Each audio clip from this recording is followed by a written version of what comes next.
If you ever need a metaphor for resilience, try racing 2 laps around a sun-drenched track with the eyes of a nation and the weight of the world on your shoulders. For Peter Bol, Australian Olympian, South Sudanese son, an 800-meter maestro, this isn't just a sport, it's a living, breathing history. And as it turns out, sometimes the finish line isn't made of tape, it's made of truth. This is the story of how Peter Bol, framed, falsely portrayed, and nearly felled by the gnarled finger of suspensions, got back off the mat, laced up his shoes, and ran, not just for himself, but for all of us who have ever been doubted. False starts. When the starter's gun is pointed at you, track and field is famous for its false starts, those nerve-wracking misfires where a runner leaps before the gun and faces disqualification. But for Peter Bol, the false start was far more nefarious.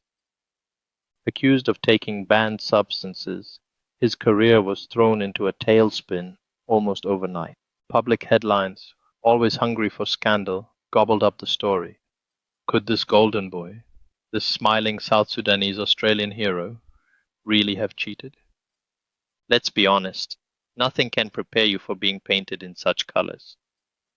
For Bol, a man whose very childhood was shaped by the realities of displacement, whose family came to Australia from tough South Sudan in search of peace, notions of adversity were never abstract. They were lived every day, the way one hears the relentless beating of one's own heart. As a South Sudanese kid in Australia, resilience isn't just personality, it's pedigree. But this, even for Bol, was a new battlefield. The accusation ricocheted through the media, echoing across social media feeds, whispered in stadium tunnels, and screamed in headlines. For many, careers have ended here. Reputations imploded by the mere suggestion of wrongdoing. After all, mud sticks, especially in the world of sport. The war room, law, science, and steadfast faith. Where others might have wilted, Bol stood tall, channeling that ineffable South Sudanese grit, the kind that can't be taught, only inherited. He maintained his innocence, unwavering, even as the world seemed eager to parade him as another cautionary tale. His legal team, a brigade of sharp-suited gladiators, dug in. They scrutinized every detail of the test, questioned the process, and demanded transparency. Science, that fickle friend, had to be wrestled back on side. In the court of public opinion, they mounted not just a defense but a crusade, insisting that the results were not just questionable, but downright inaccurate. It was more than a fight for Bol's future. It was a fight for truth. And for months, while others moved on to the next story, Bol waited. His career, reputation, and very identity were hung out like track spikes on a fence after a rainstorm. To some Australians, the language was shifting from Bol not being an Australian. He was now seen as a South Sudanese. Because shit just happened, he is proud of his roots. We are proud of him, but hang on. Vindication. The clean lap. It's a funny thing about the truth. It often prefers to cross the finish line last, when all the noise has died down. In the end, the case against Bol fell apart, exposed for the shoddy construction it was. The authorities backtracked, the accusers mumbled, and Bol? Well, he laced up his shoes and prepared to run again, this time, not just for medals but for redemption. Australians' media now called him Australian. Funny, huh? The waves of relief and vindication rolled through the athletic community.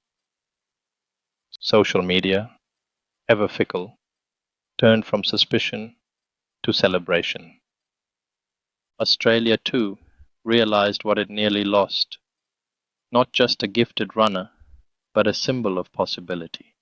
Back on track, running for more than gold. Last week, as the stadium lights gleamed and the crowd's anticipation buzzed like static electricity, Peter Bol stepped back onto the track for the 800 meters Australian national title. If you listened closely, you could almost hear history humming. like the nervous heartbeat of a runner in the blocks. Standing beside him was another South Sudanese Australian superstar, Joseph Deng. Two men, united by heritage, divided only by lane assignments. It was the kind of story even Hollywood might find it too on the nose. Two sons of South Sudanese immigrants, now the fastest 800 meters men in the nation, about to duel for the crown. The starter's gun cracked, and they were off.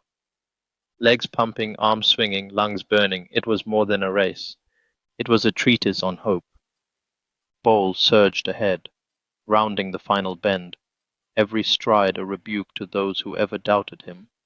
Joseph Deng pressed hard, reminding everyone there's no monopoly on brilliance in this community. But it was Bol who crossed the line first, arms raised, eyes shining, not just in triumph but in catharsis. The crowd roared, and somewhere you imagine a million hearts did the same. The finish line. Looking forwards. After the race, breathless and beaming, Peter Bol took to the microphone. His words cut through the stadium like sunlight after rain. We have just left everything behind and we are focusing on looking just forwards.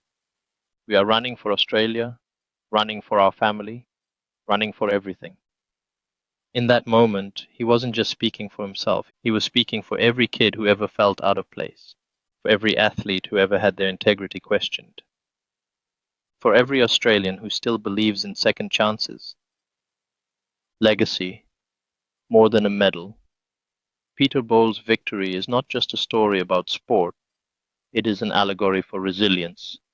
It's a reminder that sometimes the hardest part isn't the run, but the wait to be seen as you truly are. It's a spotlight on the power of community, where South Sudanese roots, Australian opportunity, and family love all twine together like the threads of a champion's shoelace. And let's not forget the lighter side. The next time someone tells you running in circles gets you nowhere, remind them that it got Peter Bol the national title, a standing ovation, and the hearts of a country. Final lap. The run continues. If life is a race, let Peter Bol's story remind us that every setback is fuel for the next stride, every accusation, a hurdle to be cleared with grace and grit. In the end, it's not the stumble that defines you, but the way you gather yourself and sprint again into the sun. Australia has found its hero. South Sudan has found its champion. The world has found its lesson. And Peter Bol, smiling as always, is already looking forward. After all, he got a lot more races to run and even more lives to inspire.